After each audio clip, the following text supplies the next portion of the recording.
The book of Revelation, chapter 20, verse 11.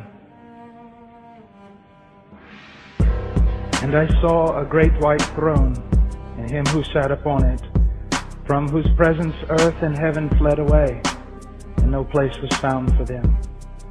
And I saw the dead, the great and the small, standing before the throne, and the books were opened. And another book was opened, which is the book of life. And the dead were judged from the things which were written in the books, according to their deeds. And the sea gave up the dead which were in it, and death and Hades gave up the dead which were in them, and they were judged, every one of them according to their deeds. And death and Hades were thrown into the lake of fire. This is the second death.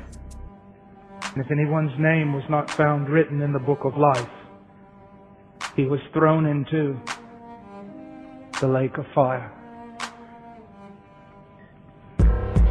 Before creation can be brought in with newness and holiness and righteousness, there must be a judgment. And in that judgment, after it falls, most people will be swept away into hell for one sole purpose: to make way for what God plans on doing in His Son, Jesus Christ.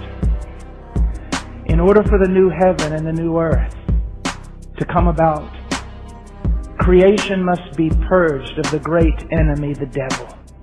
And after He has put down the devil, then He turns to another enemy, man.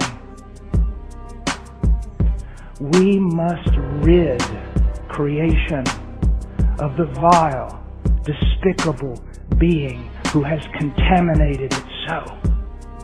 And the words of God speaking this way causes you to tremble. And then all of a sudden, you hear your name. He's talking about you. The fact of the matter is, a judgment is coming. The fact of the matter is, all that we can see will be melted as with fire. Is it a reality in your life? Are you continuing to grow in your hatred of sin and your love for righteousness? Has God done such a work in your life that the God you hated and you ignored, you now esteem, cherish, and seek?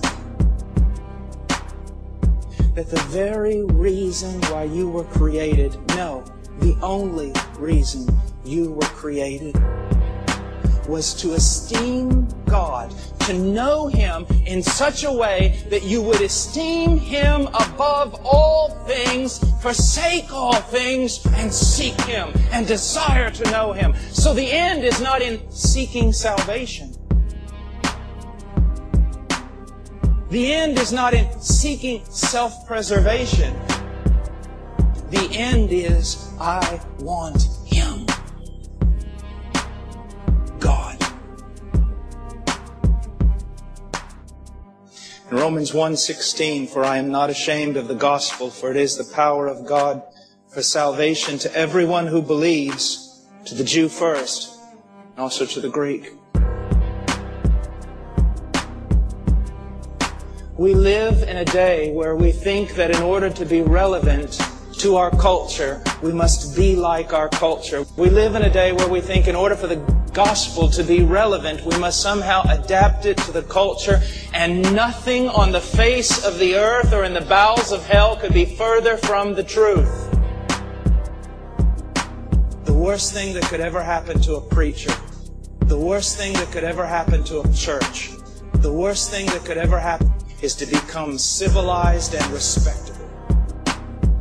We live in such a trite age, and we all march in a Vanity Fair, where everyone wants to wear bright colors and ignore the fact that everyone's marching off a cliff into eternal destruction.